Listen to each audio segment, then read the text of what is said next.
Mini episode 220 of the FDH Lounge is brought to you by Outside the Box Score, your home on the web for entertaining sports columns and videos. Follow them on the web at OutsideTheBoxScoreBlog.com. The FDH Lounge. You want to schedule your life around it.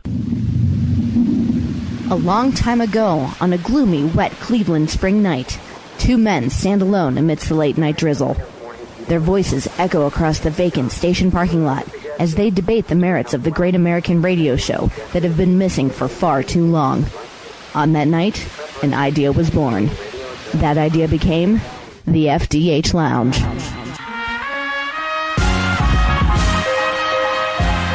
Welcome to the FDH Lounge. Okay, folks, welcome to FDH Lounge mini episode 220. Rick Morris and Kyle Ross breaking down NFL Week 14 for you. It's been a pretty good season for both of us here on the picks. For me last week, 9-7 on all the games, 2-1 on my big three, 0-1 on the lock. Unfortunately, that was the exception to the rule. 97, 92, and 3 on all of the games this year. 20 and 18 and 1 on the big three. 7 and 6 on the lock picks. 54% there. That 54% is less than Kyle Ross's 61% on his recommended plays through the season here. A sterling 2-1 week, 30-19-1 for the season for the aforementioned 61% clip verified that Kyle Ross is putting up this year. So, Kyle, congratulations on another very strong week and another very strong season.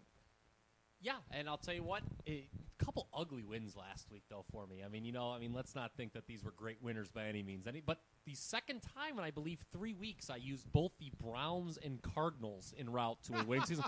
It just goes to show you got to stay off these public teams. You got to stay off these public teams. And I got more ugly plays for you this week, too. Just a little spoiler alert. Okay. I mean, it ain't going to be your favorite team's radio land that I'm picking this week. Well, again, we always just kind of gloss over the Thursday night game. If you're looking for an ugly one, because, again, we probably won't have this up by game time. If you're looking for an ugly one, Oakland certainly would be. They're getting 10.5.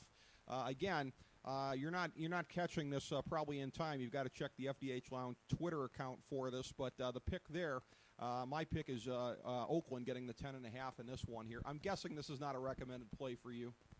No. Okay. And it's tough to make a case for the Raiders, but I'm going to. Mm-hmm. But first, I mean, the Raiders, they have some ugly numbers. They do. Listen to this.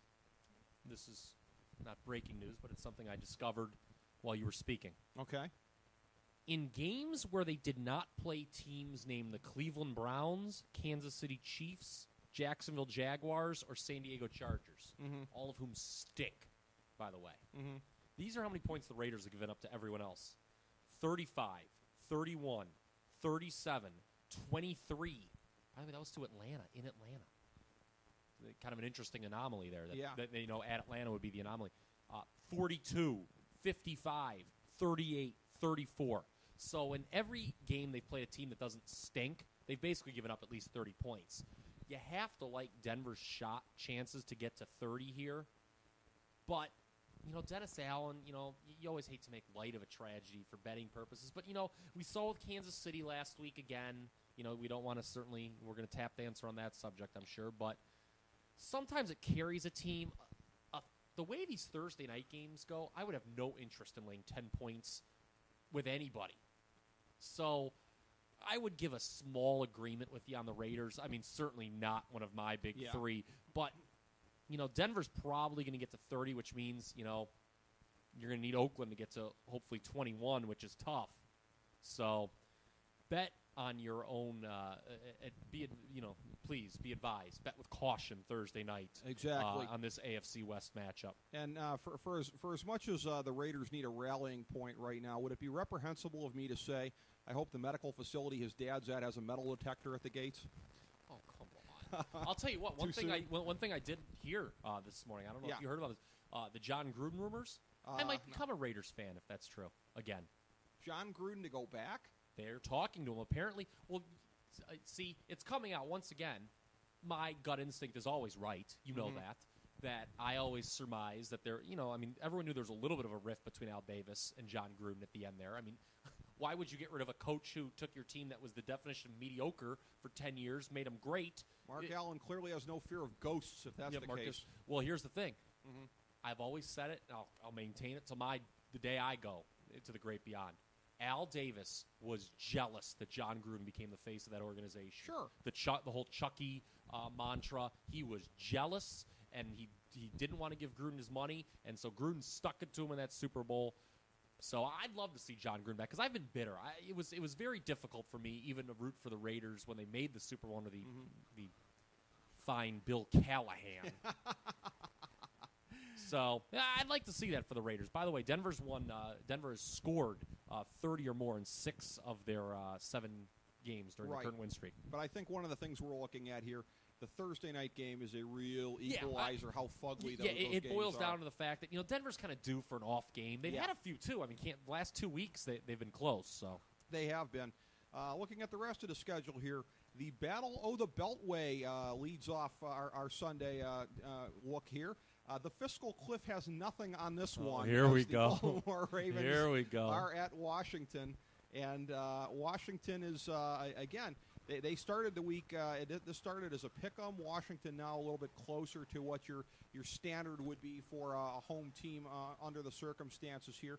As the line, I believe, at this point up to 2.5. Yeah. And so it's risen during the week. It's something where the public, I think, really clearly likes the Redskins at this point. And yet, it's because the Monday night game. I mean, that's very typical. Whenever a team is off a national TV win, right, you're going to see that spike in the public eye, whether it's warranted or not. Right.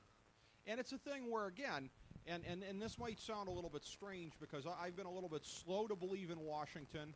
I've been higher on Baltimore all year than you've been. And yet, again, I think this is a sign of my open-mindedness here. I'm on the Redskins. I'm going to go with the hotter team under the circumstances. I think it's going to be a shootout. But I think right now, again, with that vaunted pistol offense, Colin Kaepernick, call your office. But I think it's one of these situations here where, until it gets solved, and it will in short order, it's kind of hard to go against the Skins. Well, it's nice to see Barack Obama, not the only black man bringing change to Washington. Thank you very much.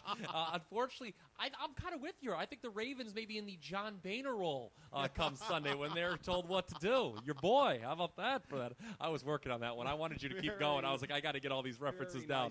Not my boy, but close. Here's the thing. Last week on the program, I kind of gave a little spoiler when I said, I'm really going to look to this Washington at home against Baltimore. I've backed off, and I'm going to tell you why. I was surprised by the results both of these teams had last week. Okay. Baltimore losing outright to the rival Steelers with Charlie Batch, quarterback. What a win for Pittsburgh. We'll talk about them in a little bit. And then Washington, not a total shock that they beat the Giants on Monday Night Football, but a little bit to me. The Giants kind of went in the tank in the second half there. So I'd give I'm still going to give a small lean to Washington. I'd agree with you on your, but it's not one of my big ones, but a small lean to Washington, and I'm going to tell you why. Baltimore, is overrated to begin with. You've been saying that for a long time now. Well, I can expound on that position here. Sure. We've got a little more time this week. Sure. We're in person. Nice to see you, by the way. Yes. You're looking very good, very svelte. Okay. Thank you very much. And I like what you've done here with the paint job on this place. Well, I certainly didn't lift one brush. I'll tell you that much. If you think, but Baltimore, I've said it before. Their best game was in Week 1, Monday night game. 44-13 over Cincinnati. They crushed the Bengals in the second half. And notwithstanding their record, it's all been downhill since there? I'd say so. Well, they killed Oakland 55-20. Okay. But it's Oakland. The Raiders. Since then, here's Baltimore's results. Here's your great 9-3 team, everybody. They're 9-3, right? Yes, That's their record. Is it 9-2, 8-3? 9-3. 9-3. Okay, thank you, Kimo Savi. Here's your great Baltimore team since beating Cincinnati. Lost by 1 to Philly.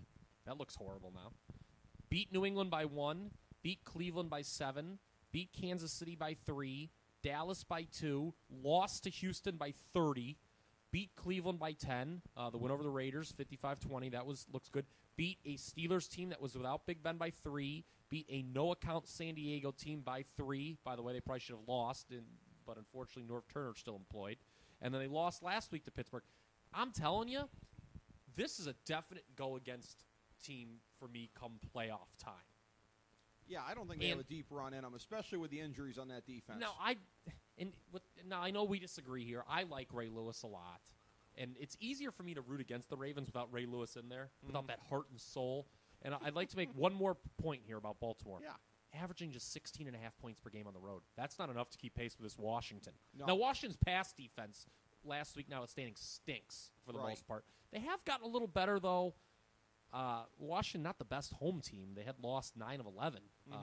What do they call it? Is it still RFK, the new RFK? FedEx, okay, I guess. FedEx, that's yeah, right. Whatever. Before the win over the Giants, I'd give a small lean to Washington, though. Small lean. Okay. Don't like how the money's come in on them, though, and the last week's results. Had Washington not won Monday night, I actually would have liked them more. It's one of those weird things of mine. I can understand that. Kind of hard to get a line on this next one here because the situation with good old Raplesberger there. 4-8 That's uncalled San for. Diego at 7-5 Pittsburgh. And again, you were telling me that you were able to find a line at like 7 points. Yeah, BetOnline has this one currently up at 7. Okay, and I'd be inclined to lay it under the circumstances. You make a very good case based on last week, as putrid as Charlie Batch is.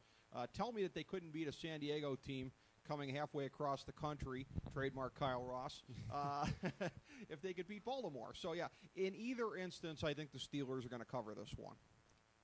San Diego, who may have quit on the season. I mean, I don't know. I mean, that's a pretty harsh accusation to make of a professional sports franchise. They've quit. Do you know who their 4 wins are against this year? 2 were against Kansas City, 1 against Oakland, 1 against Tennessee. None of those should even count. I have those teams, those 3 teams, all in my bottom 5. Yeah. Oakland and Kansas City are my bottom 2.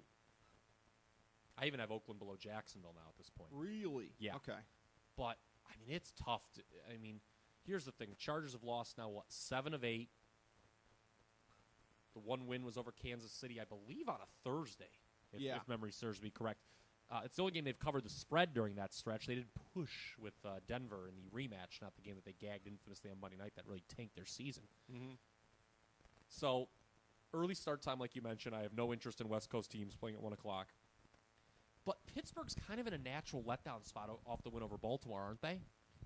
They are, and this one's a pass for me. I can't. They got a game, especially with the line kind of up in the air and Roethlisberger's status up in the air. Who knows what they're going to do with him? They may look to keep it conservative. The Steelers will win the game, but I'm a little leary. Let me ask you this. By the way, okay, go ahead. No, ask me. Oh no, go ahead. I was going to, because I'm going to make a point that I know you disagree with, and we get another tangent. I want to get your definition here of because this here might be a sandwich game here, as they say, with Baltimore.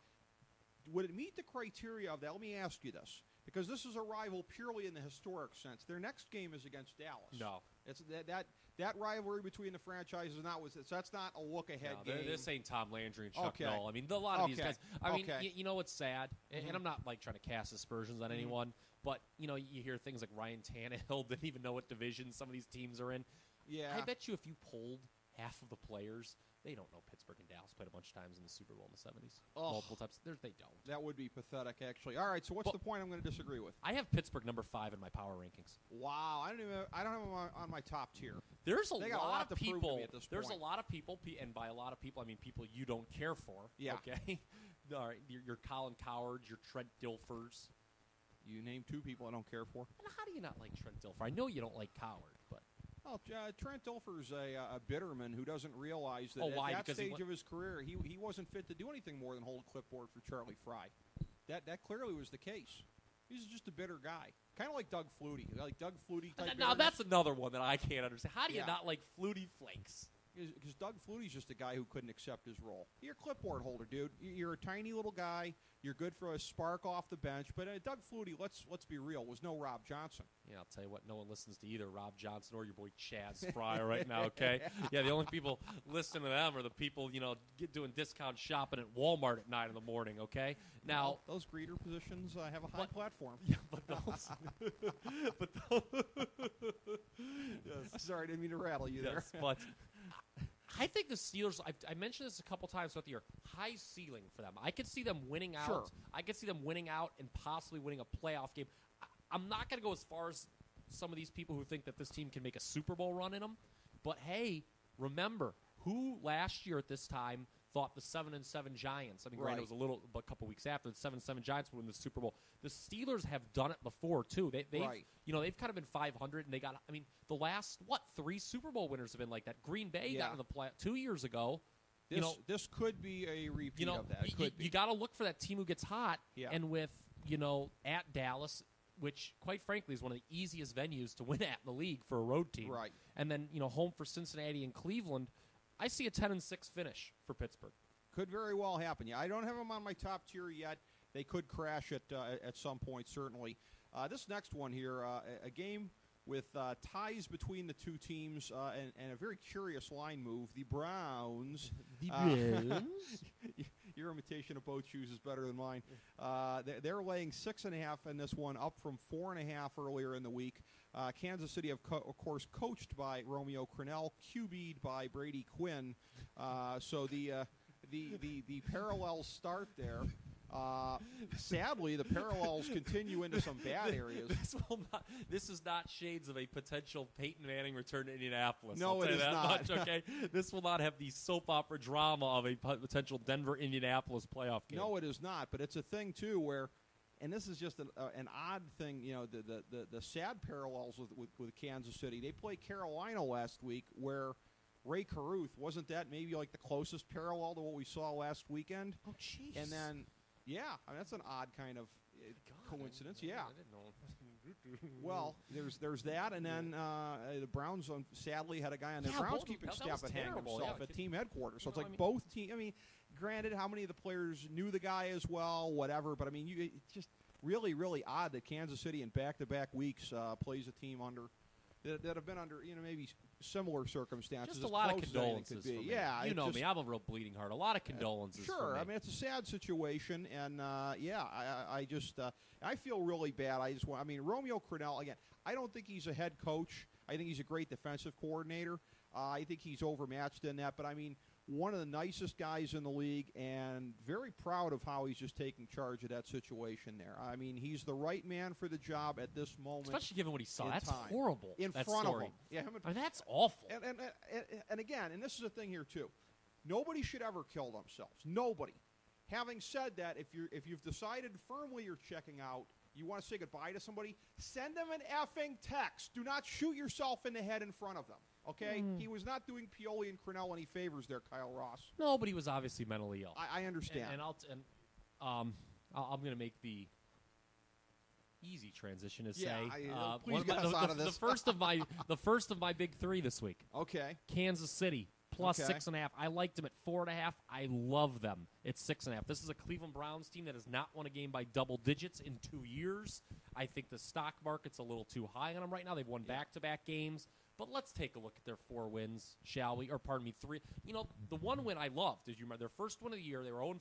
They hosted Cincinnati. I loved them that game. Remember, I took them. Yeah.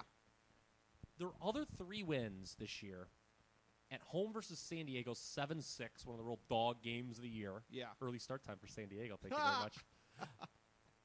They beat a Pittsburgh team 2 weeks ago that had a 80-year-old third-string quarterback in and turned the ball over 8 times. Who still beat the Ravens. Let's give the Browns defense some credit for that. That's true, but I think, again, the Ravens are overrated. Okay. And then last week, the Raiders are, they're just late start time for the Browns. Oh, here we go. Here we go. I like where you're at. Here's the thing to me. So you've got wins by 3, 6, 1, and they did beat the Bengals by 10. Right. They have not won a game by more than double digit, than more than 10 in 2 years. I just can't back them. I mean, I think the market's just moved too high. I think there's going to be, again, you don't want to make light of these situations I talked about earlier. I think there's maybe a little momentum.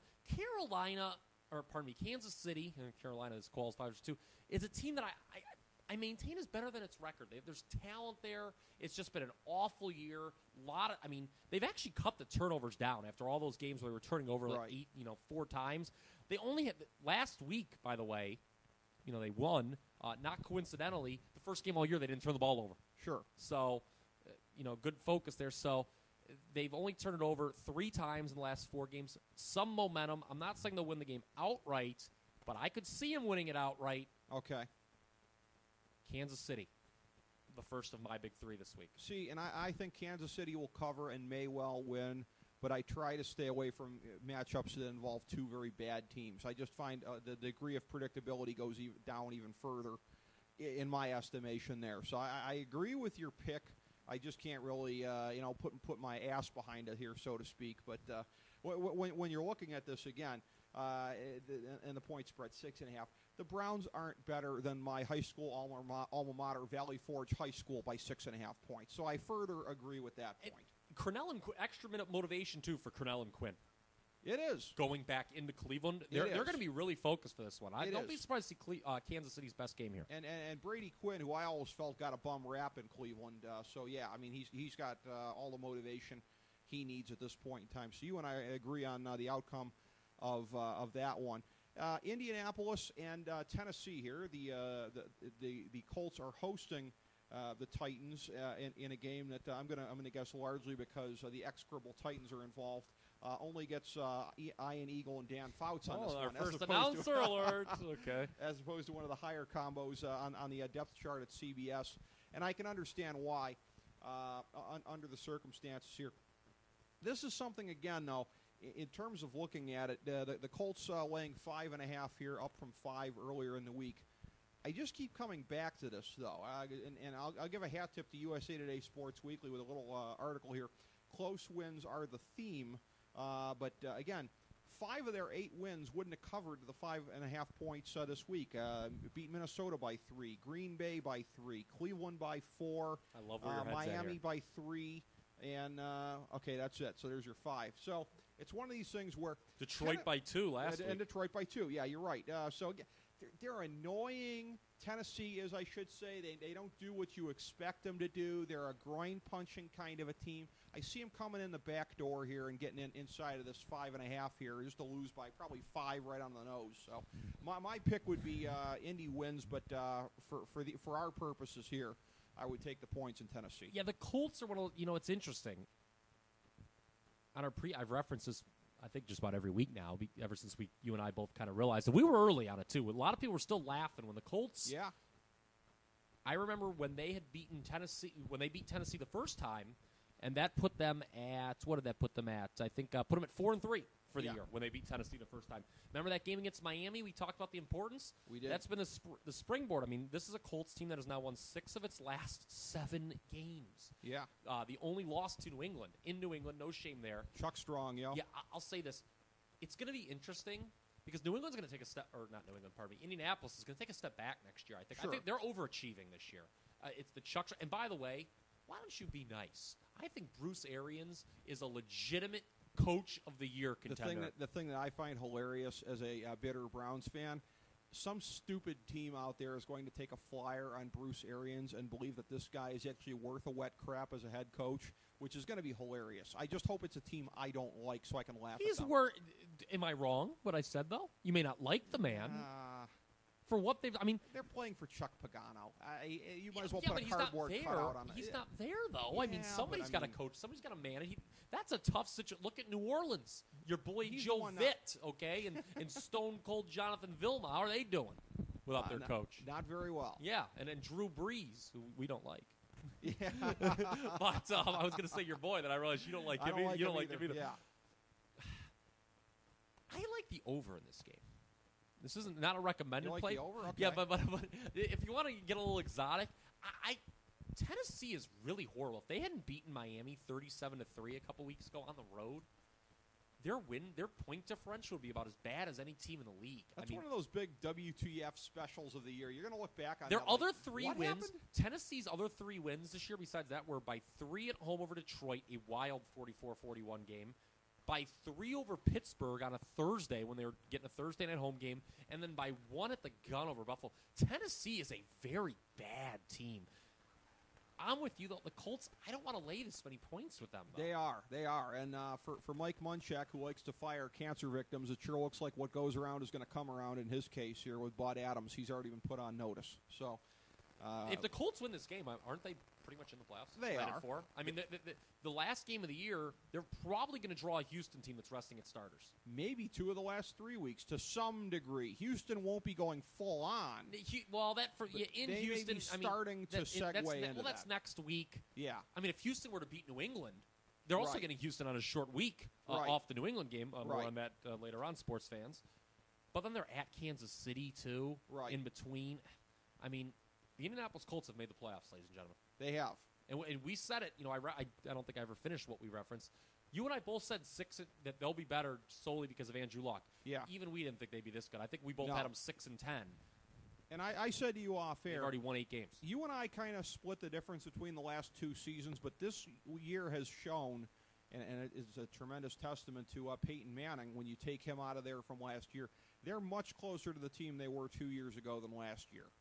Oh, yeah, without question. But they've beaten. Look, but we did the safe thing, and I'm not ever gonna bash myself for doing the safe thing because it's the safe thing for a reason. A lot of times it ends up playing out in that middle zone. But you and I basically split the difference. They're far closer to the team of 2 years ago. They are. We both knew Luck would be good, but not this good. I mean, it's ridiculous. I knew he would be this good at some point. It's 2 years ago. Sure. I thought he was better than half the quarterbacks in the NFL. Yeah, and I mean, the pace he's of a fringe. He's a fringe top 10 quarterback already. Yeah, and a fringe. He MVP may be top 10 quarterback. Yeah, So I mean, hats off to him. It's just tough to lay this many points. I mean, they're much better served in the underdog role. How fitting would it be? They were, by the way, Tennessee was actually favored by 3 the first time these teams met. Granted, it was in Tennessee at LP Field, but wow, I mean, it's crazy. I mean, they were a dog to Miami. Vegas is slowly starting to turn after last week. Right. They've begun to bump them up. I don't think they're still in their top 15, though. You know what's amazing is that he won't win MVP, but it shows you there's actually a greater bias against a rookie being MVP than there is a freshman winning the Heisman, because Johnny Football is going to smash that on Saturday night. True. Well, and there's always realistically, it's the same thing. It's the same thing, really. Yeah. I mean, there's a rookie. I mean, the freshman of the year is not exactly. I don't even know if there is such an award in college, but I don't think there's so. a rookie. And plus, look, we both preferred RG3. Sure. But I don't even know if Luck's going to win Rookie of the Year. I think they're going to do one of those lame co-things.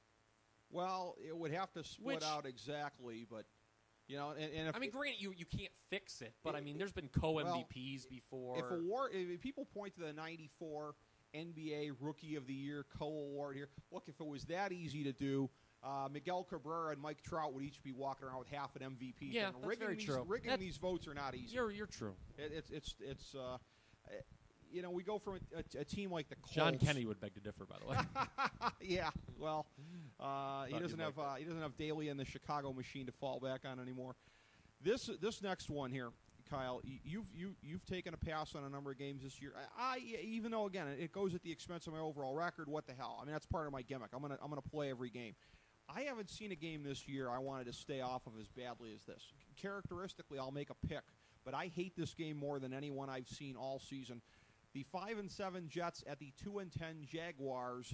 Jets are laying 2.5 on the road. It was 1 earlier in the week. I'm going to guess that the Sanchez getting reinstated as starting quarterback had nothing to do with the line move in the Jets' favor here. But be that as it may, and the fact that, again, I think Sanchez is going to struggle yet again in this circumstance. I go back to the fact that, again, neither defense is real great shakes, but I keep coming back to this, that when you're looking at the run defenses for both teams and the pass defenses for both teams, the best of the 4 units by far is the Jets' pass defense. Hence, I think Chad Henne's going to have a tougher time against what he's matched up, and I think Sanchez certainly is going to have an easier secondary to work with here.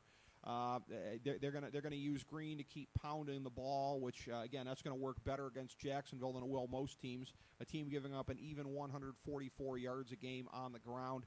I'll take the Jets to cover. I mean, I hate myself for making a pick in this game at all, but I'll take the Jets laying the 2.5. Are you putting? It's funny. The Jets' remaining schedule is very easy. 3 road games, but it's Jacksonville, Tennessee, and Buffalo are those 3 road games, and they have a home game with San Diego. Yeah. All those winnable, and they did beat Indianapolis. So if they won out, the Jets, which I'm not saying is going to happen, they're just too inept to have that occur.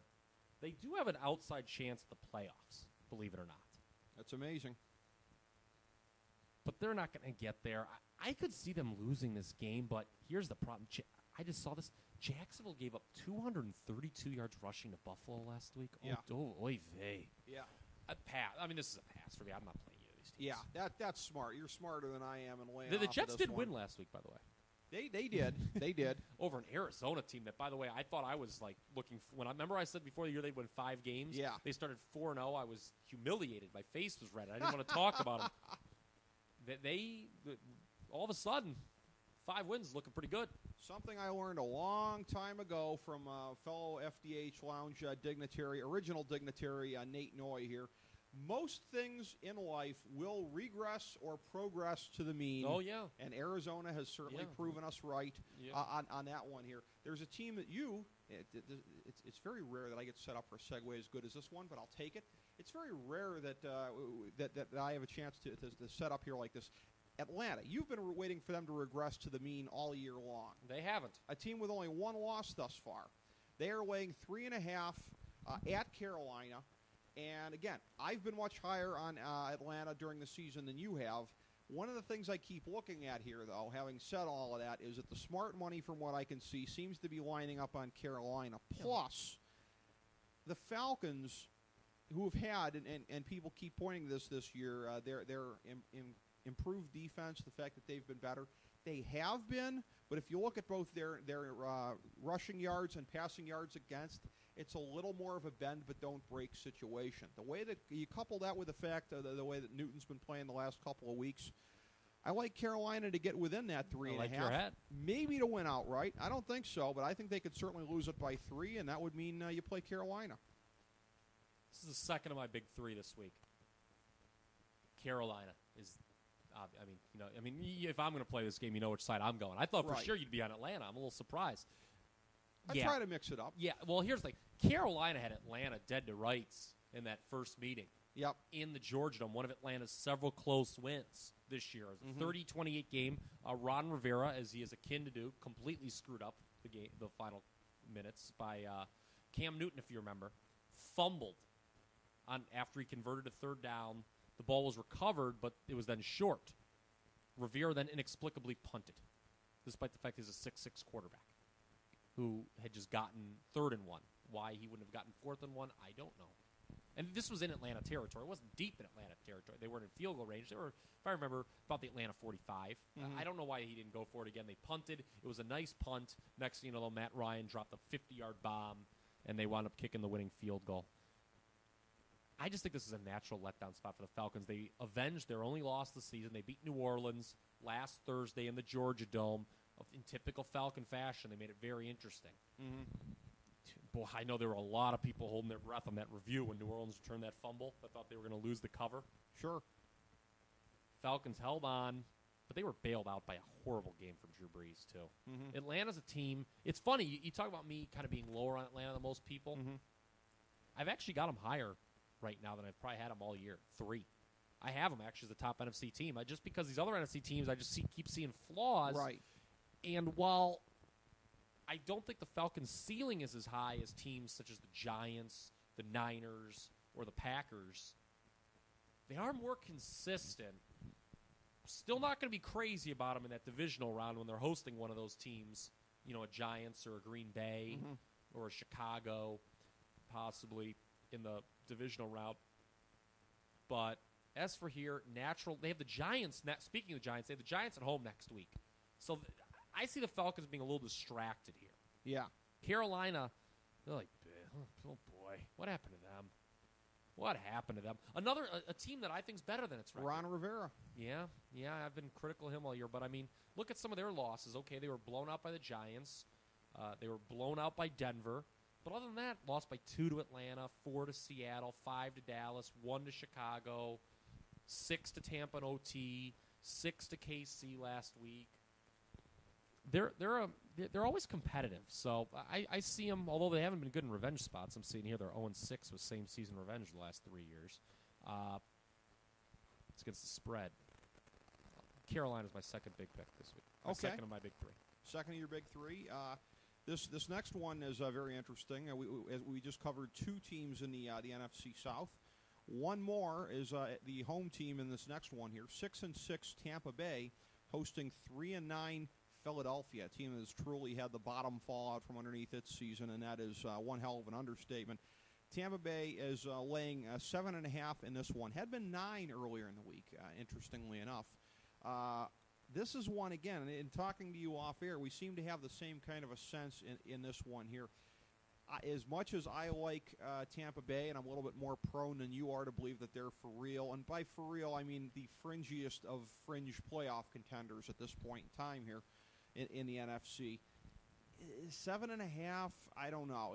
They trust me, they're not nearly as overvalued as the Browns are right now, for example, but they may still be a little bit overvalued. Philadelphia, they're the kind of team that just kind of sneaks up at this point when you least expect it because they have mailed in the season. I don't think Philly's going to win this one on the road, but I would be anything but surprised if they stayed inside of the 7.5, so I'm going to say take the points. Interesting here that we have the worst point spread team in the league, Philadelphia, against the best, Tampa Bay. 2-9-1 against 9-2-1. But the Bucs seem just a little overvalued here, don't they? And, I think we both kind of said the Eagles, as ugly as they've been, should stay within the number. They were leading Dallas at the half last Sunday night. My question, though, is, they don't. It just seems that they're another team like San Diego that's just not backable. I've got a pass here. Tampa Bay really needs this game off the back-to-back losses to Atlanta and Denver. They're back home. They've got a huge division game at New Orleans next week. This is their easiest remaining game by far. Well, they've got St. Louis at home, too. That should be a win. Should be. St. Louis as well. I could see them losing at both New Orleans and Atlanta. Tampa Bay is going to, regardless of how they do in this game, they're going to fall just short of the playoffs. Sure. But they've been better than I thought they would. I just can't make a decision here. This one for me, I can't.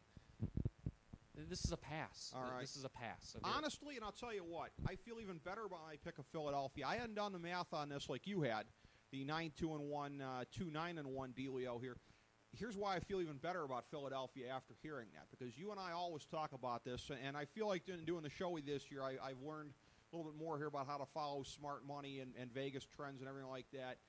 Everything that is done in Vegas with setting the number is a science. And what I said earlier on in an unrelated context, regression to the mean, progression to the mean. You tell me two teams have those records against the spread, yeah. I'm going the other way. Yeah, that's true. Normally I would too, but Philly, I just question their heart. Sure. I question their heart right now.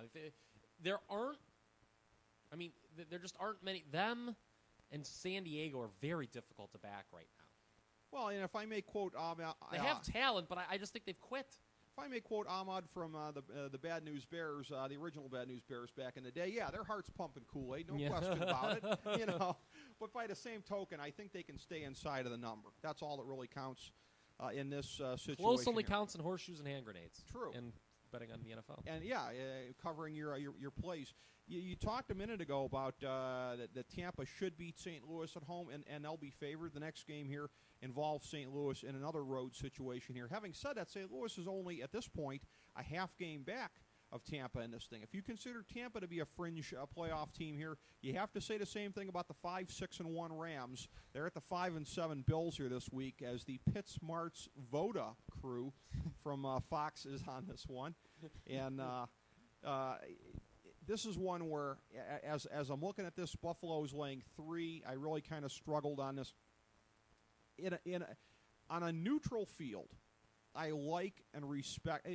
I can't tell you right now the gulf that I have as far as my respect for the Rams and where they're at and how they're building it, and the Bills, who are the same up-and-down crap franchise they've ever been. But I just keep coming back to, on the road in December, I can't get behind the Rams in this circumstance here. I don't think that the Bills have any momentum coming off of beating Jacksonville last week. And I do think that the Rams probably do have a little bit of momentum coming off of that San Francisco game. They certainly proved a whole hell of a lot more. Again, I'm going to defer to the weather on this one here. Bills to cover the 3 in my estimation. See, I kind of look at it, maybe I misheard you a little differently with the momentum. Yeah. I view this as a letdown spot for the Rams. I know they beat the 49ers. Sometimes when a team plays above itself like that. Well, they got Minnesota, another team at the fringe of it next week, so this could be a potential sandwich game. Oh, yeah. I mean, look, I don't think the Rams are going to get there. Here's the thing. Buffalo, by the way, what do you think about this scenario? I thought about this.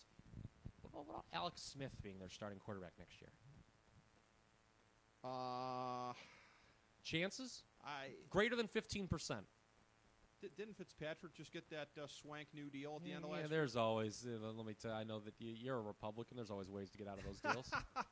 Isn't there? Well, maybe he'll be another one of these Obamacare-caused layoffs. Oh, here we go. Here we go. You asked for it. All right. I think they can aim higher than Alex Smith. Any team that is settling for Alex Smith at this point here. He could be. You talk about motivated. He'd be motivated. Fitzpatrick is not a high-ceiling quarterback.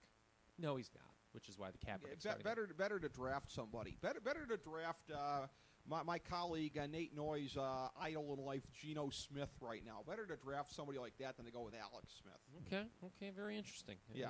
Can they draft a new coach? Because Chan Gailey's coaching for his job down the stretch. He's done, yeah. Well, I'm going to tell you something. You talk about the Rams' playoff chances. I actually like the Bills' playoff chances more. You mentioned this last week. Their schedule I mentioned this very early in the year, that if they could navigate the first half of their schedule and be 500, they'd be in good shape. They weren't able to do that, and that's why they're going to come up short in the playoffs. Losses to Tennessee, Indianapolis, to name a couple. But they've got St. Louis at home here, obviously. Seattle on the neutral field. It's technically a home game in Toronto next week.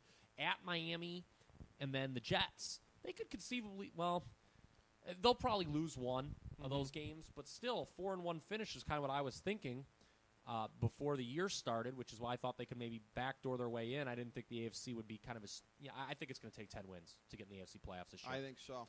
But, which I didn't before the year. This is one of my big picks, though. I like Buffalo a lot as I babble incoherently. Okay. I'm going to tell you why. They've been inconsistent, but one of the roles they've been consistent in this year, when favored. They beat Kansas City. They covered against Kansas City, covered against Cleveland, did not cover against Tennessee. That was a killer for there. But they also were in position to, gave a late touchdown.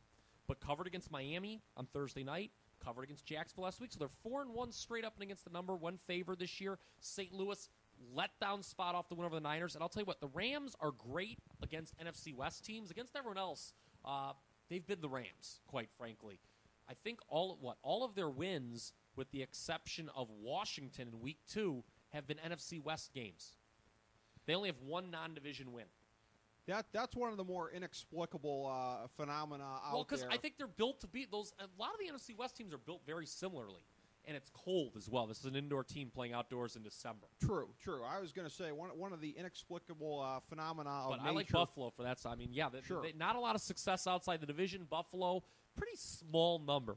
But the NFC West has really improved. Oh, yeah, and for sure. That's why I find it to be inexplicable, somewhat akin to folks who don't quite understand the Laffer curve and the way that works. But speaking of another one of these NFC West teams here, the 49ers, who, again, we just referenced it, St. Louis beat a week ago. The Niners are 8-3-1. They're hosting the 5-7 Dolphins at Candlestick Park in a game that will be called by Greg Gumbel and Dan Deerdorf on the CBS television network.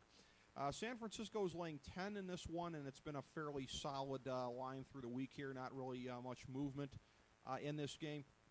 This is one where, again, a lot of times in a spot like this, a team like Miami that's got a pretty good defense, really good against the run, spotty against the pass.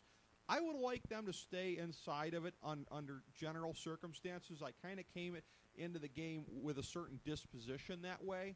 And this is not the only time this happened this week, but really when I started kind of looking at it a little bit more, this does look like a good snapback situation for San Francisco off of that loss last week. The danger is they have the Sunday night game against New England next week. Could be a potential sandwich game here for San Francisco coming off of that bitter loss to St. Louis last week. By the way, side note, the statisticians were probably getting ready to run amok. We have like one tie in the NFL every couple of years. If it was two teams in the same division tying each other the same year, I would love to see the lottery-esque odds on that happening. Yeah, I for a second I thought the 49ers and Rams were going to tie last week myself.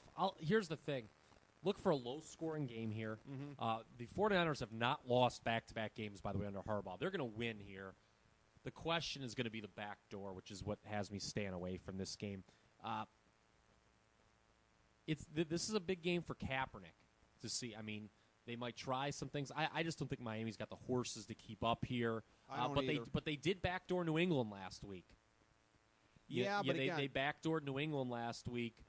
Tannehill's been up and down. Tannehill scares me, and ultimately Tannehill on the road is why I'm going with San Francisco in the 10. I don't lay 10 points. I'm staying away from this one. But the back door will be open. So that's what I'm saying. Bet San Francisco with caution. Miami's not going to score much. This might be one to go look at the under. Yeah. This one might be look at the under. I mean, off their two previous losses. This isn't. And hey, you can throw the tie in here as well. Right. Off the 2 losses and the tie so far this year, this is how many points the 49ers have given up. 0, 6, 7. Wow. So do not expect Ryan Tannehill to have a career day here. And that's the thing, too. Yeah, I wasn't expecting that anyways. So, yeah, that doesn't surprise me. I'm going San Francisco laying the 10. The other... I was going to say, Miami's in an inexplicable 7-3 against the number of its last 10 road games. I don't get that. Yeah, and they're kind of a bad home team spread wise too. They're kind of weird like that. Yeah, so. that sounds like another thing in terms of the law of averages that's due to start breaking the other way. Under Harbaugh, let's go back to last year. Off a loss, they've allowed an average of 7.6 points per game. Hard to see Miami going too far over that, which is another reason that I like the Niners to cover the 10 points. We've been talking a lot of NFC NFC West, I should say, in the last couple games here. We'll wrap up the NFC West with a game that has 2 teams playing one another. For folks who want to talk about Week 1 NFL games being destiny here, Arizona defeating Seattle in a game that I think surprised most of us the first week of the season. Seattle had a lot of hype coming into the year. They did, and I picked them to win the division. I was buying into the hype a little excessively, although not nearly as excessively as it looked earlier in the season. But again, 2 teams that have so gone the other way since then. Arizona 4-8, with the 8 losses all being in a row here. Seattle now 7-5. They're going to be hosting this one at CenturyLink Field. Chris Myers, Tim Ryan, Jamie Maggio on the call on the Fox Television Network. A 10-point line had been 10.5. There's so much not to like with the Cardinals and the way that they're going. Having said that, as good of a defense as Seattle has, their run defense, kind of middle of the pack here, 110.6 yards per game given up. Arizona's clearly going to be coming into this thing. Well, again, they're going to be facing a lot of 8 in the box, but they're going to be in there trying to pound it with Beanie Wells.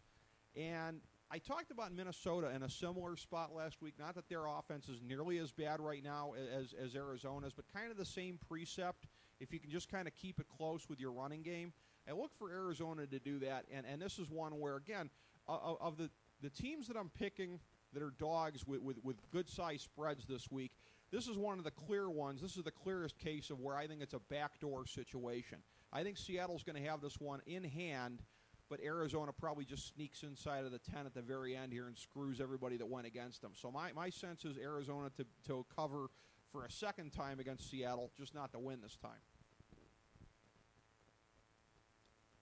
When you said there's not a lot to like about Arizona, you weren't kidding.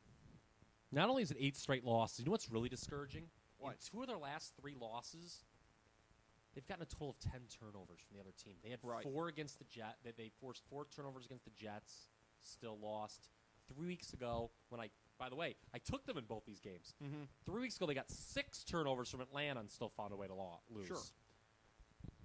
Seattle's kind of in a letdown here off the rare road win over Chicago, which, by the way, is their last true road game. Yeah. The only time they're leaving Seattle the rest of the year is when they go to north of the border to play Buffalo and Toronto. Yeah.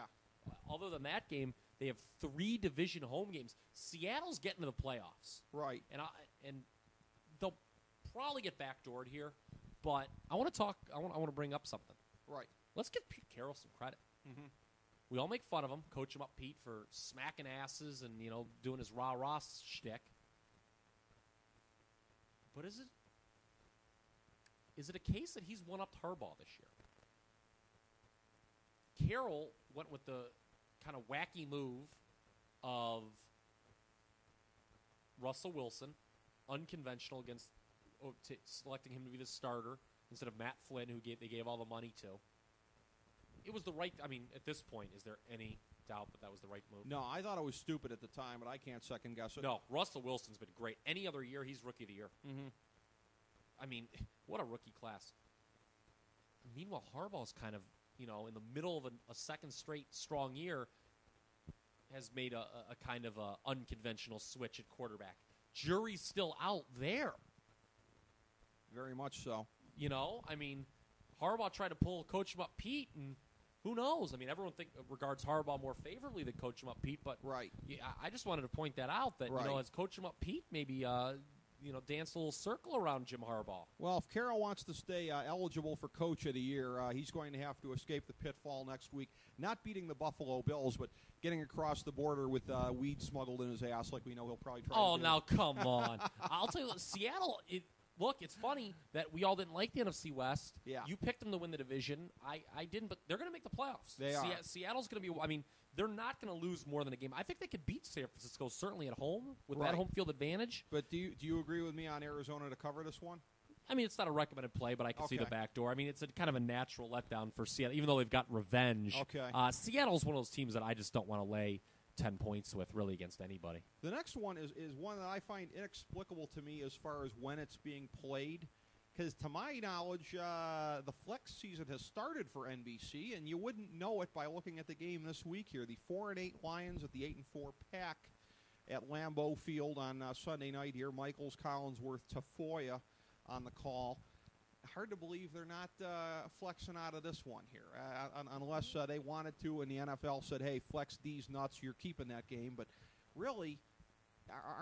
Again, it comes to a protected thing of teams can only be on so many times. So I'm guessing a team like the Giants you're not going to see on Sunday Night Football again. But doesn't this smack of a strange situation when the Lions are completely out of it?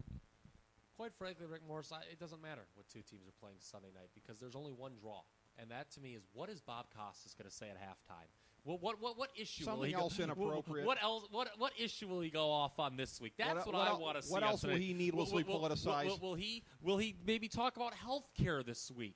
The right to choose. That's what I want to see.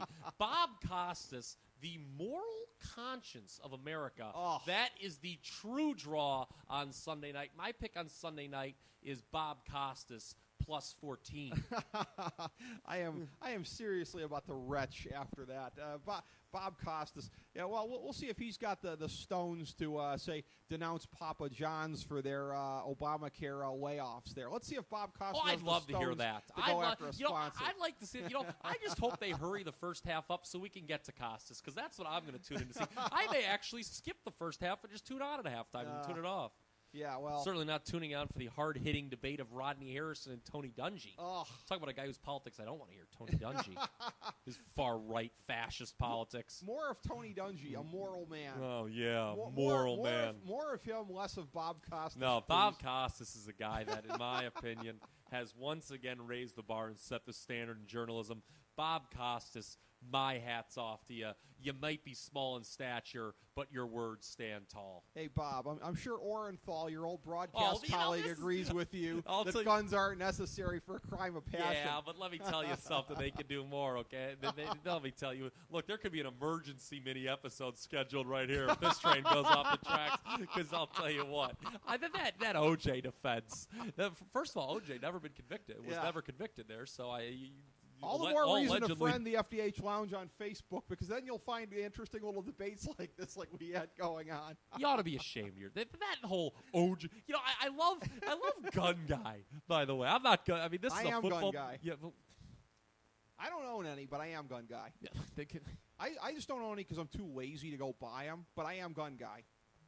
And I have friends that are gun nuts. I have friends that have arsenals. Let me tell you something. I believe in their rights. These people who came out of the woodwork to criticize, I mean, this is the 1930s, antiquated thinking, I Love Lucy, going to church on There's Sunday 10 morning million crowd. more guns a year on the streets. How would we even in your totalitarian dreams, how would we do this? And No one's saying that. Bob Costas did not say he is going to knock on responsible, law-abiding citizens' doors and take their guns. Now, I might do that, but Bob Costas is not going to do that, and neither is the great Barack Hussein Obama. Okay, while we're talking about great people. You know what?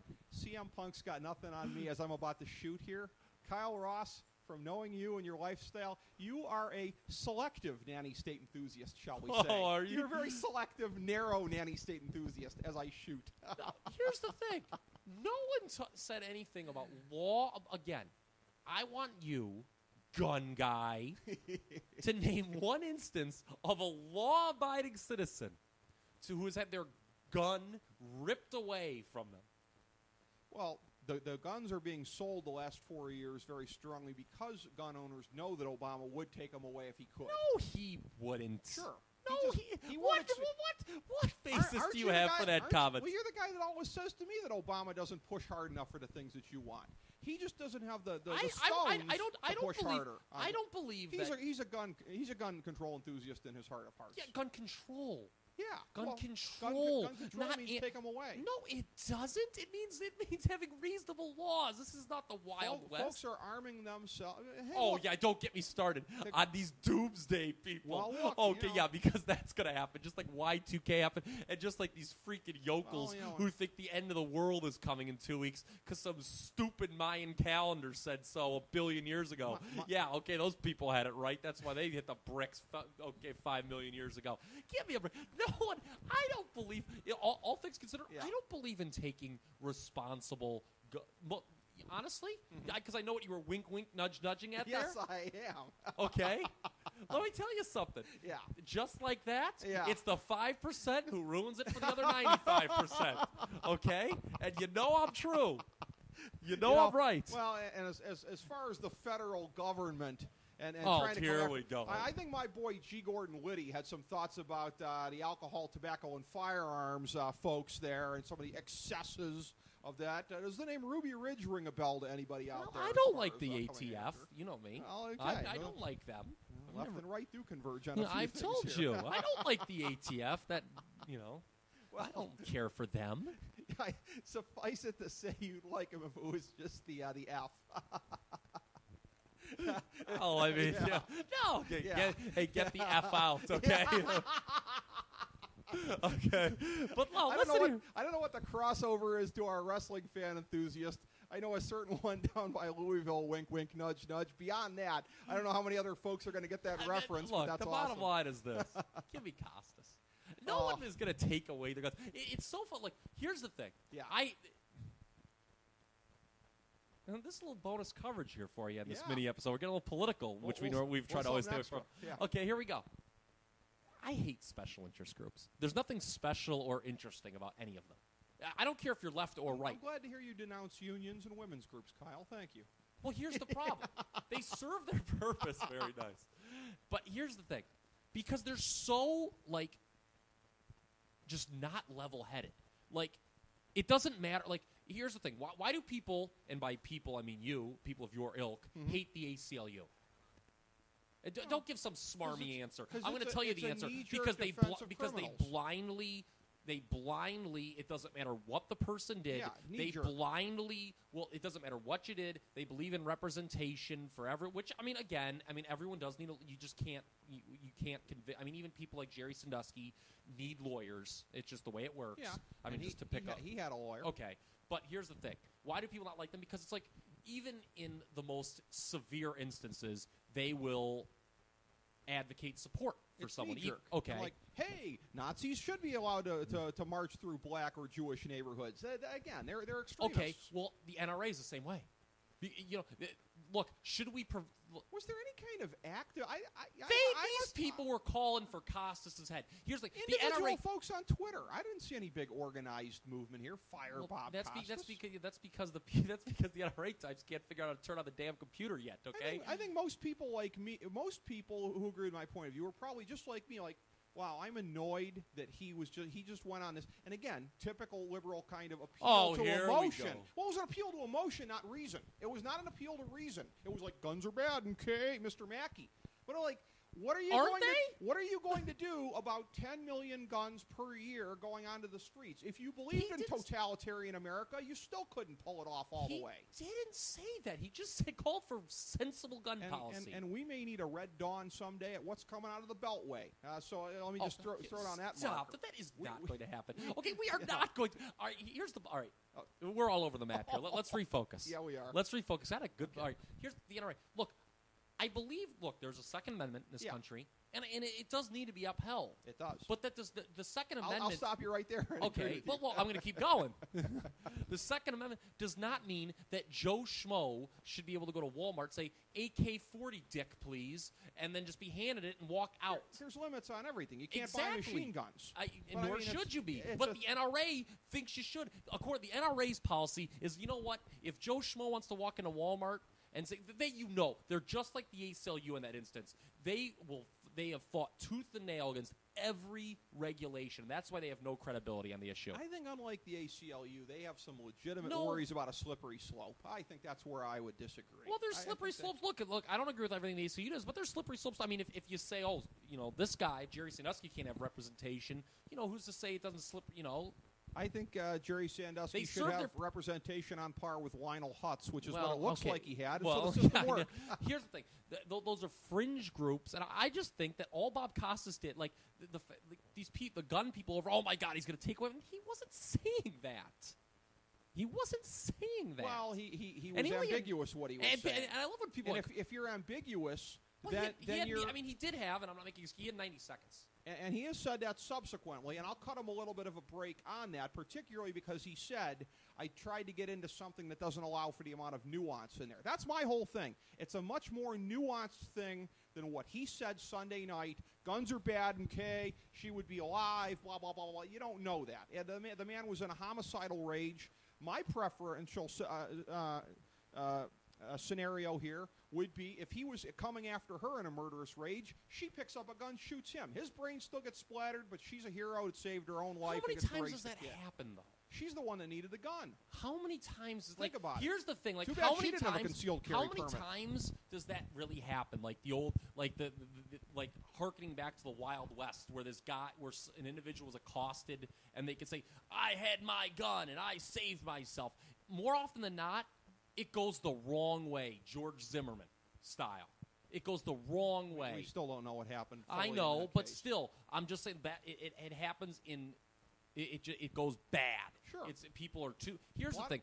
My experience is this. Now, I have lived a fairly blessed life. I've been in some bad places at times. In my 32 years on this planet, I have never remotely said, "Hey, I really wish I had a gun right now." Like where? Like these people who tell me, "Oh, I hope you don't come across some psycho someday." Where are you people walking? Where are you hanging out? Like, I have never, like, I have been at some, where are you people? Look, I understand that there are valid concerns. I'm going to shock you here. Yeah. If you're grown, if you're born into, maybe a bad neighborhood, I don't want to stereotype here, but, just any neighborhood in America, high crime rates. Look, there is a valid concern if it makes you feel better to maybe keep some sort of firearm in the home. But, like, this idea that, John Wayne, like the dad is going to be John Wayne and shoot off the evil intruders. When does that happen? Well, and I got something. And with athletes, look, here's the thing, too. Here's where Costas was absolutely right to bring it in with athletes. What? How many times have athletes ruined careers because of guns? Plaxico Burress, to name one. Before I get to the joke where we can cap this with, I'm going to agree partially on this. His phrase about the gun culture, when he got to elaborate on that a little bit, and I heard him on the Dan Patrick Show the next day. The thing is, again, for somebody like myself, a big Second Amendment guy, a big believer in it, somebody who, during my days as a political intern in Washington, D.C., once had the privilege of going on a gun shoot with the leadership of the Gun Owners of America folks. We went out to a place in West Virginia and shot firearms all day, and I didn't get to touch the machine gun, unfortunately, but that was, they're responsible people. They're responsible gun owners. But I love guns, but it's a thing of where you do have to respect them. people who do it is a privilege as well as a right to have a gun in this country. I love need what to you have. Yes. It's a thing of where it is the people who do not fully respect the firearms. I am a huge Second Amendment guy, but it's a thing like you have to take it seriously. You have to respect it for what it is. My friends who have, my one friend who I refer to who has an arsenal, dude, I guarantee you respects the mother-loving hell out of everything that's in there. He only gets it out under certain circumstances. He takes it to the range, whatever. That's how you got to look at it, not spinning the damn thing on your finger to impress your boys and your crew. That's the whole thing of where we start to get into this. By the way, I'll cap this part of it with a riddle for the listeners here. The worst place that Kyle Ross was ever in his life, he was in no danger of getting shot. Yeah, there you go. So, yeah. There you go. Yeah. I just don't. I think that there was this horrible leap of faith to get, like, again, you talk about respecting firearms. I totally agree. Yeah. That's why, look, I'm not against gun ownership. I just think it should be kind of hard. Well, there's nothing wrong. Like, if you're going to use a gun responsibly, because look, the NRA was against the Brady bill. You know they were. They were against They're against waiting. They're against waiting. If it was up to them, that you would just be able to go in a store, buy a gun, and you'd be shooting it by 1 o'clock. But here's the thing, though. Whatever guys like you or anybody want to stereotype as your typical NRA card member, whatever image you have in mind of, fat, jolly, white Southerner, whatever guys like you. I'm dating a member of the NRA. Good for you. I'm very appreciative of hearing that. I was not aware of that about her. But the thing of it is that whatever your image is of that person, I guarantee you they're the kind of person that does what I say they should do. Treat it with respect. Those are the people that are like, damn it, I only get the thing out when I want to use it, take it to the range. Those are the people. Well, I'm not necessarily stereotyping. That's what I'm saying. The people who give gun owners a bad name are not the ones who are passionate about gun rights. It's the folks who aren't passionate about gun rights that give them a bad name. It's the people who have it recreationally. Look at my gun. Let me show my gun to my crew, now you're stereotyping. Well, now you're stereotyping. Don't tell me not to stereotype don't read anything and then into that stereotype. Don't read anything. Oh, I'm reading, buddy. I'm turning the pages, okay? That could be like an M&M kind of a thing. Okay. Don't read anything into that Here's voice. the thing. But they need to understand that. But at the same time, the people who don't respect it are the same people I debated all week long on Facebook and in person that say, oh, I hope you know. They're the people who are like, I hope you don't come across some psycho. Look, first of all, I always say thank you to anyone who wishes me, wishes me personal safety. Thank you. But who do you think I'm going to come across? Like, these crazy. This is a pretty lily white suburb. You're probably okay here. But even like when I walk downtown, okay, yes. Do you sometimes when it's dark at night, maybe you move a little fast? Look, I walked through a fairly you know the neighborhood, actually. Yeah. When me and Chad Repack went to the old ECW arena one time, we walked back to our. I never had the privilege of going there. Oh, but you didn't? I know fully about the arena. Okay, the area is it's a bad area. It's an armpit. And I was kind of nervous walking through it. Yeah. But even then, I mean, Reeps is a tough guy. He's in the Army. He can handle himself. I didn't think, oh, God, I wish I would have bought a fire, made sure to bring it. Like, I just don't see a need for it. Again, if you're responsible gun owners are the ones who overreact, they are passionate about it. I'll respect the passion, but it's misguided. Again, I didn't see anybody was misguided. Really calling for Bob Costas to be fired. I mean, you might have some knee-jerk stuff on Twitter, but I didn't see. Your boy Sean Hannity didn't dedicate 72 minutes to it. Here, Hannity's just a sensationalist. He's a trust me, clown. I Googled Bob Costas the next day, and there was all this idiot moron should be fired. Now, granted, it wasn't from the most always legitimate. Now, one of them was like theright.com, but I don't know how interesting that they're wrong and everything. But anyway, here's the thing, and because people also want to say. I want to make one more point about Costas. Okay. Because everyone wants to claim liberal media, liberal this, liberal that. Yeah. No. The shoe fits in this instance. No, it's called intelligence. Because people are like, oh, well, Hank Williams, that anti-Semite. He was giving a simplistic mouth-breathing kind of a thing to a complicated societal issue. He was appealing to emotion and not reason, Kyle Ross. Okay, but who cares? He's allowed to say that. I wasn't. You know me well. I don't get offended. He's allowed. I rolled my eyes. I'm allowed to roll my eyes. Oh, here's the thing, because I talked to your boy Smalley during the week. Yeah. And he's like, oh, yeah, that, it's so much. What Costa was Smalls nothing close. Smalley's a gun grabber. You can't listen to well, him. I here's hope the he's thing. listening. Okay, well, here's the thing. Fellow member of the 21st Century Media Alliance, Yes. DOU Productions. Who else? There was, and Imus was the other one he referenced. Look, nothing, certainly what Costas said, and even what Hank Williams Jr. and what Imus said, did not offend me personally. My personal narrative would not allow me to, the things they said couldn't possibly offend me because it's not in my personal narrative. But here's the thing. Every one of those people was allowed, there's a First Amendment, not only a Second Amendment, there's a First Amendment in this country, is allowed to say what they said. Right. Okay? Here's the difference. Why was Costas not fired? Because unlike those other two, Bob Costas, and I thought this, and I've listened to him do subsequent interviews that confirmed it, was smart enough to go to the network beforehand and say, hey, guys, I'm going to say this. He shouldn't have been fired. No, I mean, that's, but and here's there the thing. shouldn't be boycotts or anything like that. No, and here's the thing. But, why wasn't he fired? Because it's the company, Hank Williams Jr., it's didn't have the good, first of all, he's not as valuable. I mean, I don't care. Are you ready for some football? That was a played-out song anyway. But that song is not as valuable to the Monday Night Football brand. And you can say what you will about Costas. He's smarmy. He doesn't, he adds minimal stuff. I don't think that halftime thing he does, especially Heinz Ward, what is he doing? How's he drawing a paycheck? I'd like to have that gig. Yeah. But is more valuable to the Sunday night brand than Hank. I mean, there's just a lot of factors at play. Why he? I mean, you're right. He should be fired. I mean, No. I mean, I actually didn't think. Believe it or not, I didn't actually think Imus should have been fired. No, I didn't think so either. That's a thing, though. Too, because it's also part of his shtick. Well, but it's the left that does speech codes. Don't call gay people that. It's the left that does speech codes, not the right, Kyle Ross. So that's why. I don't think he should. I mean, he's kind of a shock jock game. What do you expect? I mean, he should have been suspended or something. Yeah, but I mean, that's the sensitivity. I was listening to you should be an O&A riff the other day. You can't play apparently in Canada anymore. You can't play "Money for Nothing" by Dire Straits because they don't like some of the lyrics in it. That's where society's going. Well, I mean, it is speech codes are on the left. Well, I mean, it is a poor choice of words. But it was a satirical type of thing, as an O&A pointed out. It was a satirical thing. Talking about slippery slopes, buddy. They were making fun of homophobes in that song.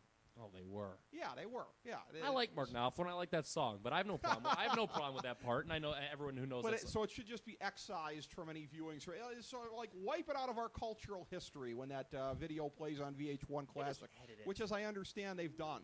They that entire part of the video no longer plays. So again, it's the left wing that does speech codes, really not the right wing. It's called progression in society. Okay. There was a time when only you and me. More nanny state stuff. No, okay. No, it's called inclusion. No one for making a joke about some dude in boat shoes. The government should throw me in jail. Okay. No one said that again. You're making a huge leap of faith.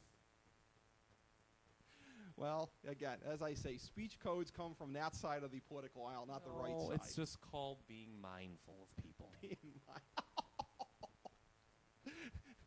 It's a pity that so many conversations with you were off air over a period of time, because I would love to compare and contrast certain comments versus what we're saying right now. I'm always mindful.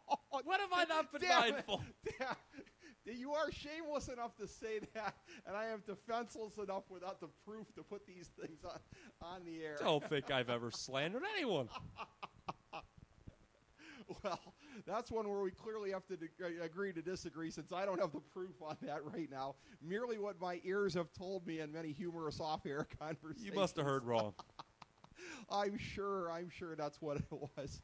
Well, now that we've talked more about the more interesting part of the NBC broadcast than the actual game, which I believe I started by saying I don't even know why they're at Lambeau Sunday night, I'll simply say in this one here, Green Bay is laying 6.5. It started at 7.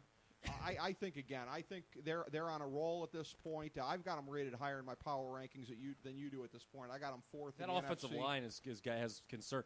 What an interesting scenario. They have arguably the best quarterback. Yeah. I mean, he's no worse than 2. It's him or Brady. Operating behind the second worst offensive line in the league. Yeah. Besides Philadelphia. And that's going to be problematic. But, again, on Sunday, they did what they started to do, what they should have been doing arguably earlier in the season, trying to establish a run game. I think they're going to stay committed to that. I think it's going to help them on Sunday night. Interestingly enough, I think the Lions are going to do the same thing. I think they're going to do what I said last week I thought Minnesota would do with Peterson and did successfully establish the run. I think the Lions are going to try and do that with Michael LaShore. Michael LaShore is a decent running back, but obviously no Adrian Peterson. That's why I think they'll come up even shorter than Minnesota did. So I'll take Green Bay away in the 6.5. I just want to hear Bob Costas. Do you have any sense one way or another, or are you laying off of this one? Here's the problem. Detroit always loses, but they usually lose close. And they're getting enough points here. Mm-hmm. But you got to question, by the way, have I been at least proven it? Here's one thing maybe we can agree on. Okay. Jim Schwartz is a terrible coach. They were a playoff team last year. He's not a terrible coach. He stinks. We expected a little bit of regression from them there this year. Yeah, because he stinks. Because I knew they're look. Let me tell you. After what did they start last year? What did they start last year? 4-0, 5-0. How bad have they been since then? I'm going to channel Shawn Michaels circa '97. You're going to put this all in Jim Schwartz's lap? Yes. Really? Yes, he's horrible. Really? He's a bottom 5 coach in this league. Bottom 5? How many bottom 5 coaches have a nice shiny playoff appearance to their Norv Turner's been in the playoffs before. How's he? True. Yeah, I can't defend that. Who's worse than Jim Schwartz? Norv Turner. Does Jeff Foxworthy have grounds for suing us for playing this game? Okay, who's worse than Jim Schwartz? All right. Norv Turner, Ron Rivera. Norv Turner's worse. Ron Rivera. Ron Rivera's worse. Pat Shurmur. Pat Shurmur's worse. I don't know who else is worse than him. Romeo Crennel's worse. Love you, Romeo, but you're worse. Okay, so that's 5. Dennis Allen's worse. Incomplete. Guy's coached. Incomplete? He's coached 11 games. This guy's made the playoffs, and Dennis Allen won't. Dennis Allen's had one. He's not even coached the full year. Dennis Allen might be one and done, as we were speculating about before. So might Mike Mularkey, too. Yeah, Mike Mularkey, he's not. So come on, Schwartz is not bottom 5. They've been given bad situations. Jim Schwartz. No, Jim Schwartz has talent. Jim Schwartz. What talent does Dennis Allen have? Still better than Leslie Frazier. I don't know about that. Minnesota, with only one good player, has gotten to 6 and has beaten Detroit twice. Leslie Frazier's 2-0 against Jim Schwartz this year. Forget bottom 5. At the rate we're going, he's a top 20 coach. Who? Jim Schwartz. No, he's not. I think I firmly established he's bottom 5. We're probably close to 12 names he's better than. I disagreed with you on half of them. That's irrelevant. Mike Munchak. He's better than Mike Munchak. I don't think he is. Mike Munchak's pathetic. Tennessee beat Detroit this year. All the guy ever does is go around firing cancer victims and coaching underachieving teams. Well, I mean, Jim Schwartz is better. Oh, okay. Well, unfortunately, when it comes to the world of NFL coaching, what you said, while morally deplorable, is not as offensive as a coach single-handedly costing his team the game by throwing a red flag on Thanksgiving. He's better than Chan Gailey. I don't know if that's true. Those guys, the guys who you're ripping have no talent. Jim Schwartz has talent. He's not better than my boy Coach Wiz. No, he's not. No. I must draw the line there. He's not better than Coach Wiz. Oh, you know what? Okay, never mind. He's not bottom 5. Because I've disagreed with you on everyone except the first 4. Okay. Jason Garrett's worse than Jim Schwartz. Jason Garrett is atrocious. Garrett, yeah. Those are my bottom 5, though. Garrett, Turner, Rivera, Shurmur, and Crennel are the only 5 coaches in the league worse than Jim Schwartz. And again, I'll just about double that list, so that would put him about top 20 in my book. So, you double a bunch of guys who have coached 10 games with no talent teams are worse than a guy who's had 3 years now with the same team. The gap between talent with teams in the NFL is sometimes much less than meets the eye. He has 3? How many top 5 picks does this guy have on his roster, Schwartz? Well, I mean, technically Mike Williams and Charles Rogers were top 5 picks. I'm not even counting them over time. Well, I'm just saying. He has Stafford, Calvin Johnson, and your boy Ndamukong Suh. Yeah. What an ass he has become, by the way. He is. I don't care for him. He is. He could never be a Houston Texan. That's for darn sure. Well, I know. Trademark. They win games. Matt Schaub. Exactly. They're underachieving bunch of guys. So, all right, would you? I'm guessing you wouldn't take a Detroit to cover this one on the road. No. Okay. Bad coaching. All right, so you're laying off of this one. Bad coach. I think Bob Costas should coach the Lions. Okay.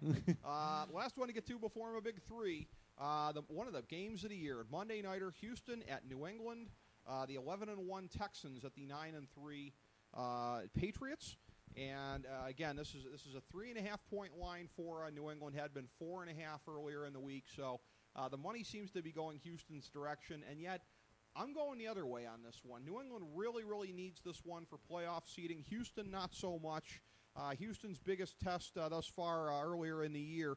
Yeah, you could say Chicago was right there and they beat them, but that Green Bay loss in prime time, 42-24. Again, I have more confidence in Belichick being able to get this team up for this game.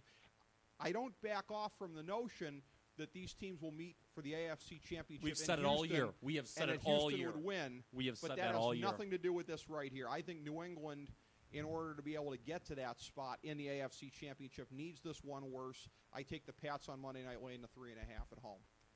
Yeah, Belichick's covered 67% of the time the last 4 weeks of the regular season as the coach of New England. Yeah. I mean, wow. And you're right. They need this one more. Houston's kind of come up. They did beat Chicago, but Chicago has been really bad against the big teams. In 3 primetime games this year, the Texans have lost to Green Bay, like you mentioned, barely escaped the Jets on Monday night. Remember, they were tooth and nail with the Lions in a national TV game on Thanksgiving. They don't need – I mean, look, Houston's – even if they lose this game, they're going to finish no worse than 13 – well, I mean, if they do lose this game, then they're going to then they will try next week against Indianapolis. Right. But and they may need to try the rest of the way because they wouldn't want to get to 3 losses. But New England needs this one for that second bye week. Right. You know, Houston's clearly going to be one of the top 2 teams. Mm-hmm. New England needs this one. They're going to I believe they win. I believe they win and cover. Okay. Not one of, obviously, we've already gone through my big 3, right. so it isn't. But no, I'm with you. I think New England comes. I have New England as the best team in the league. These are my top 2 teams in the league. New England 1, Houston 2. They will meet again in the AFC Championship. I've said it all year, and I'll continue to say it. Okay, I got Houston 1, Atlanta 2, New England 3. So, yeah, I'm very close in regard to Here's the thing. New England's losses, 2, 1, and 1 point. Yeah. Their wins, 21, 24, 10, 3 over the Jets, 38, 6, 35, 37. I mean, they win big a lot. They can be overwhelming, no question about it. Moving on to my big 3, the first of them here this week is the 5-7 Saints at the 7-5 Gents. Joe Buck, Troy Aikman, and the delicious Pam Oliver on the call here at MetLife Stadium in East Rutherford, New Jersey. The Giants have tormented me a number of times in the feature They're a very spot, difficult team. this year. They really are. They did so again last week. In looking at this, Giants are laying 5 down from 6 earlier in the week. I know some people are thinking that this is a bad spot for them with the Atlanta game coming up next, the heartbreaker against Washington just behind them. Short week. I just keep coming back to, again, and their defense, as it was during the last regular season, not so great.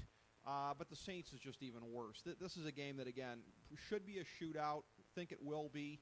I love the over no matter how inflated it is. But in a game like this one, I think the Giants are just going to have too much firepower for them. So I say take the Giants, lay the 5.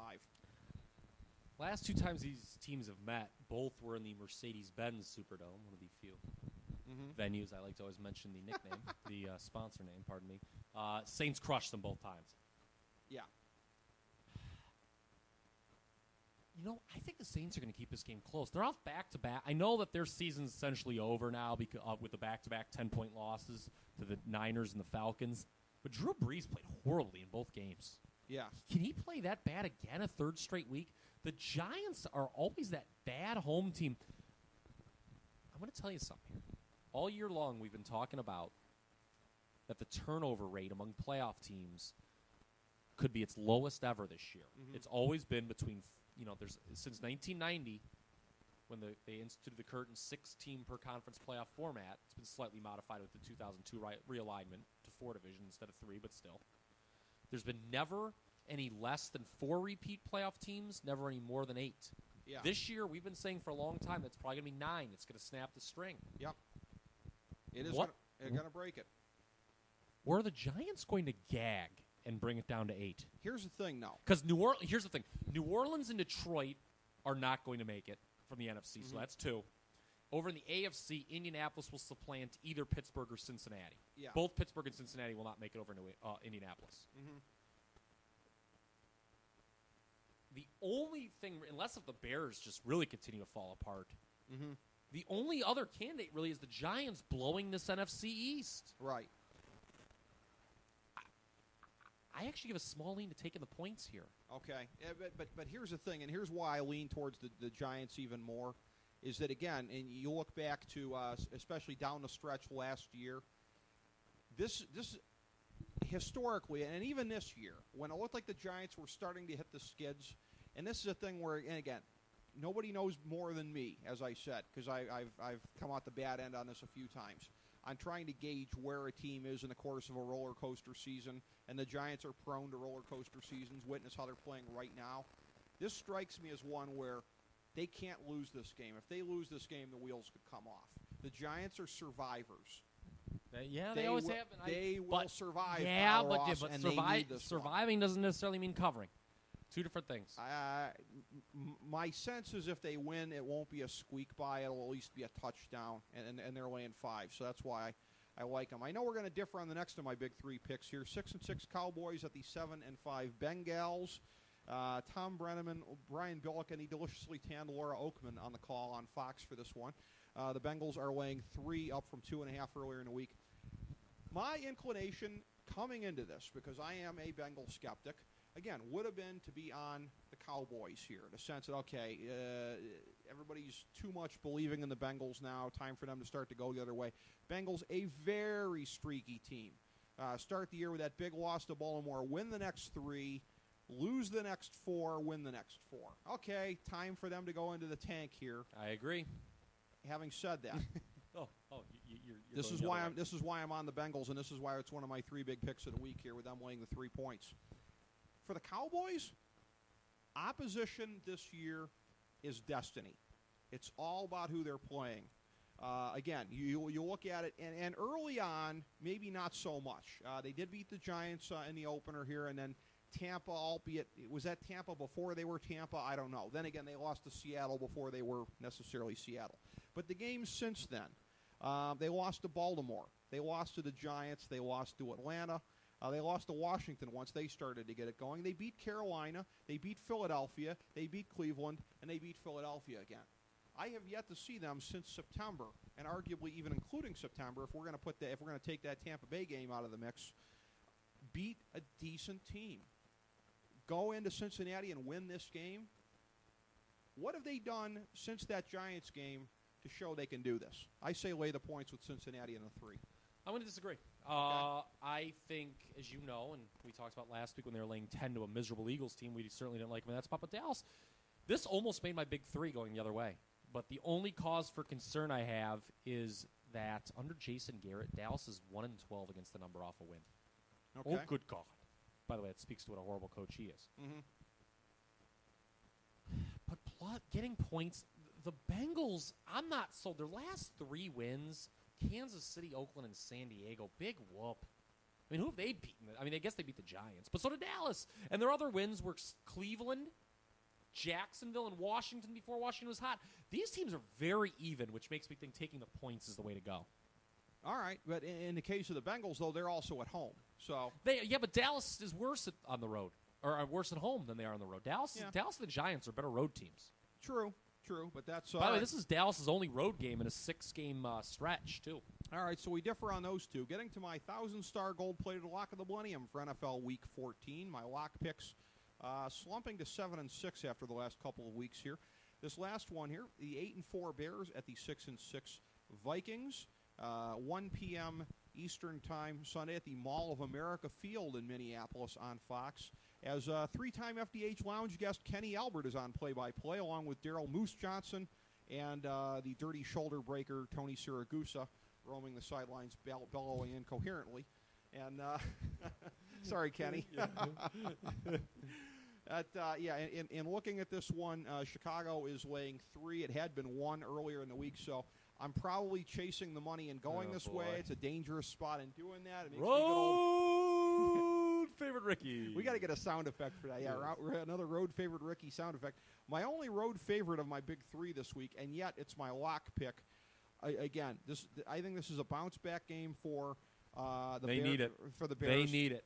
Well, and this might seem very familiar because 2 weeks ago, Minnesota was a bounce-back game coming off of the San Francisco loss. They've shown that they measure up well with Minnesota. The trend has been, again, regression to the mean for Minnesota.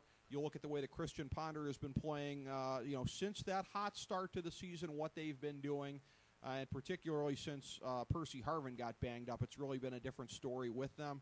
Adrian Peterson is having an MVP kind of a season, but it's not enough against a team like the Bears. You got to be more diversified than they're going to be. You and I have been saying for a long time now that the Vikings are a fraud. They're really going to start going the other way. It's a game that the Bears really need. I see no reason to stay off of this one with Chicago.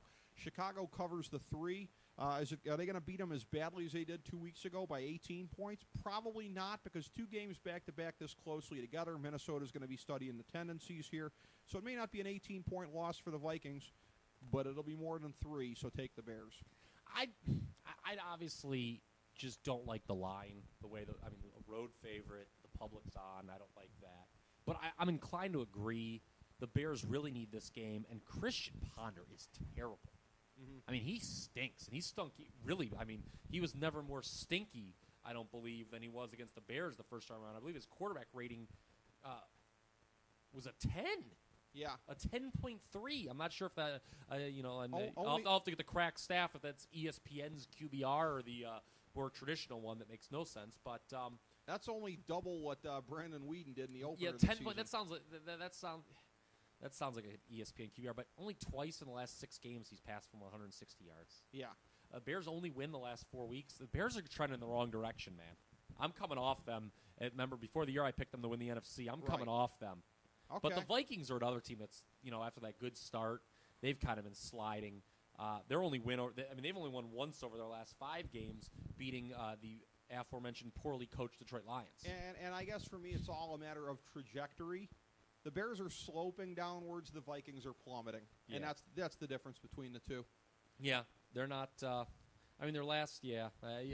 I'm inclined to agree with you, like I said, but I'm just not crazy about a road favorite that's being bet up by the public. Okay, all right. So your big 3 for the week are Kansas City, Carolina, and Buffalo. 3 teams I was high on before the year that have not lived up to expectations. Let's get it back, guys. Let me see if the same is true with me. No, because I wasn't really high on the Bengals coming into the season with the Bengals, but yeah, I was high on the Giants and the Bears. Picked them both to make the playoffs, and they're 2 of my big 3 this week, along with, as I say, the Bears to be the 1,000-star gold-plated lock of the millennium for NFL Week 14. So it's been an interesting roller coaster ride, Kyle. We'll see what happens here as NFL Week 15 rolls around here next week, and we will reconvene. As we bring the show to a close, we would like to extend our deepest gratitude to NBC, CBS, ABC, Fox, all Clear Channel affiliates, TNT, TBS, USA, UPN, Deadspin.com, YouTube.com, YTMND.com, MySpace.com, various blogs, Fox News, CNN, CNBC, MSNBC, IamBoard.com, Billboard.com, Google.com, ESPN,